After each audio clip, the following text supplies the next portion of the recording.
మహబూబ్నగర్ జిల్లా జడ్చర్ల పట్టణంలో విషాదం నెలకొంది.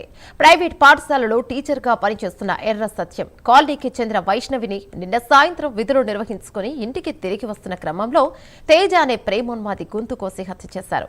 వైష్ణవి మృతదేహంకి జడ్చర్ల ప్రభుత్వాసుపత్రిలో పోస్టుమార్టం నిర్వహించేందుకు ఏర్పాట్లు పూర్తి చేస్తున్నారు. మరో నెల రోజుల్లో తమ కుమార్తె వివాహం ఉందని, ఇంతలో ఇలాంటి దారుణ వార్త వినాల్సి వచ్చిందంటున్న వైష్ణవి తండ్రితో మా ప్రతినిధి హరిశంకర్ ఫేస్ టు ఫేస్.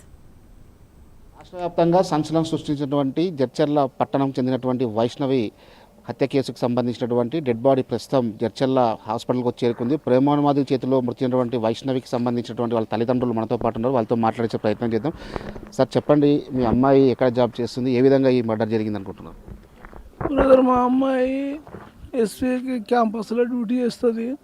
రోజువారీగా పోయి వచ్చేది.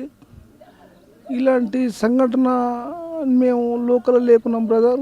దయచేసి ఏంటంటే మేము మీడియా ద్వారా ఇట్లాంటి సంఘటన స్టేట్లో కానీ భారతదేశంలో కానీ ఎక్కడ జరగవద్దు. స్త్రీ ఆడపిల్లకు రక్షణ లేదు బ్రదర్. దయచేసి మీ మీడియా ద్వారా నేను కోరుకుంటున్నా. ఎంతో హైయర్ ఎడ్యుకేషన్ చదివినటువంటి నా కూతురు ఇలా అన్యాయంగా బలైపోయింది.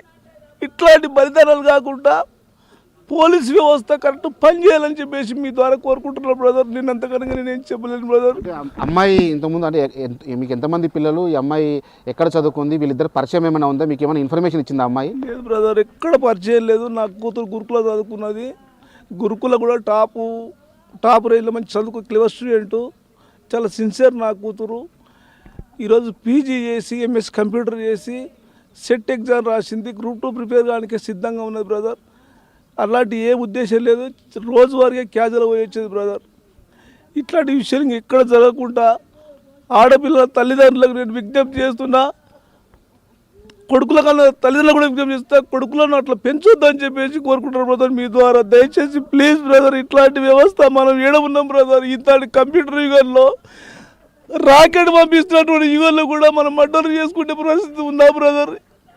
ఎందుకు బ్రదర్? ఏ సమాజంలో ఉన్న బ్రదర్ మనం? అయితే ఈ మర్డర్ జరిగిందని చెప్పి మీకు ఎవరు ఇన్ఫర్మేషన్ ఇచ్చారు, ఎన్ని గంటలకు జరిగిందని పోలీసు వాళ్ళు మీకు ఏమైనా సమాచారం అందించారు? నాకు ఎవరు తెలియదు బ్రదర్. నా నడిపి కూతురు నాకు ఫోన్ చేసింది. నేను మా తమ్మిన దగ్గర ఉన్నాను. ఫోన్ చేసి డాడీ అక్క ఇట్లా అయిపోయిందంటే నేను సడన్గా వచ్చాను బ్రదర్. అంతే, అంతవరకు తెలుసు బ్రదర్ నాకు. ప్రభుత్వాన్ని మీరు ఏం డిమాండ్ చేస్తారు? అసలు ఇటువంటి సంఘటన జరిగింది సంఘటన నేను ఇవి సీరియస్ చెప్తున్నా. వ్యవస్థలో మార్పు రావాలి. పోలీస్ వ్యవస్థ కరెక్ట్ పనిచేయాలి.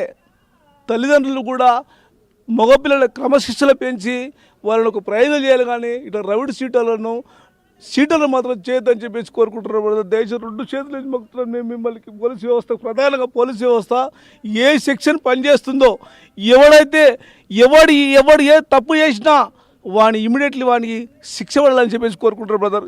ఇది ఏదైతే వైష్ణవి మర్డర్కి సంబంధించినటువంటి ప్రస్తుతం అయితే డెడ్ బాడీ జడ్చర్ల ప్రభుత్వ ఆసుపత్రిలో ఉంది. మనం విజువల్స్లో చూస్తున్నాం. వారి కుటుంబ సభ్యులందరూ కూడా పెద్ద ఎత్తున కూడా రోజున అందిస్తున్న పరిస్థితి అయితే ఉంది. అయితే నిన్న సాయంత్రం జరిగినటువంటి యొక్క మర్డర్ కీలకాంశంగా మారినట్టు పరిస్థితి. అదే ప్రస్తుతానికి ఎస్పీ కూడా యొక్క సంఘటనను సందర్శించి ఇక్కడ మర్డర్ ఏ విధంగా జరిగిందని రీకన్స్ట్రక్షన్ చేసే ప్రయత్నంలో ఉన్నారు. ప్రస్తుతం మనం చూస్తున్న విజువల్స్లో వైష్ణవి తల్లి ఏడుస్తున్నటువంటి విజువల్స్ మనం చూస్తున్నాము. అయితే నిన్న సాయంత్రం జరిగినటువంటి ఈ ఘటన పూర్తి స్థాయిలో కూడా వాళ్ళ కుటుంబ సభ్యుల శోక సందర్భంలో మిగిలినటువంటి పరిస్థితి అయితే ఉంది.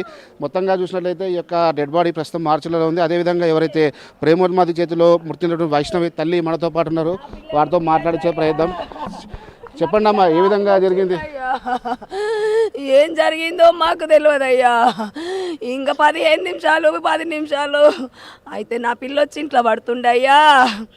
ఏం జరిగిందో తెలియదయ్యా మాకు. అందరు గుమ్మి కొడితే మేము అందరిలాగా పోయినామయ్యా. నా పిల్లని ఎవరు గుర్తుపట్టలేదయ్యా. బుర్కా వేసుకున్నట్టే కొడితే ఆ తుర్కోల పిల్ల ఎవరో అనుకున్నామయ్యా మేము. నేను వయసు వస్తే నా పిల్లయ్యా ఒక్కరూ ముట్టుకోలేదయ్యా. నాయనా, నా పిల్ల నిప్పియండ్రయ్యా, మీ కాళ్ళు మొక్కుతా. ఎట్లా ఉందో అట్లా నా పిల్ల నిప్పియండ్రయ్యా. నా పిల్లని కొయ్యొద్దని చెప్పండి రయ్యా, మీ కాళ్ళు మొక్కుతా. మొత్తంగా చూస్తే వైష్ణవి కుటుంబం మొత్తం కూడా శోక సందర్భంగా పరిస్థితి ఉంది. వాళ్ళు ఖచ్చితంగా న్యాయం చేయాలని అంతా డిమాండ్ చేస్తున్నారు. ప్రస్తుతానికి అయితే పోస్ట్ మార్టం నిర్వహించడానికి అధికారులు అయితే అన్ని ఏర్పాట్లు చేస్తున్న సిచ్యువేషన్ అయితే ఉంది. ఇదే ఇక్కడ తాజా పరిస్థితి. కెమెరా పర్సన్ రాజశేఖర్తో హరిశంకర్, జడ్చర్ల నుండి.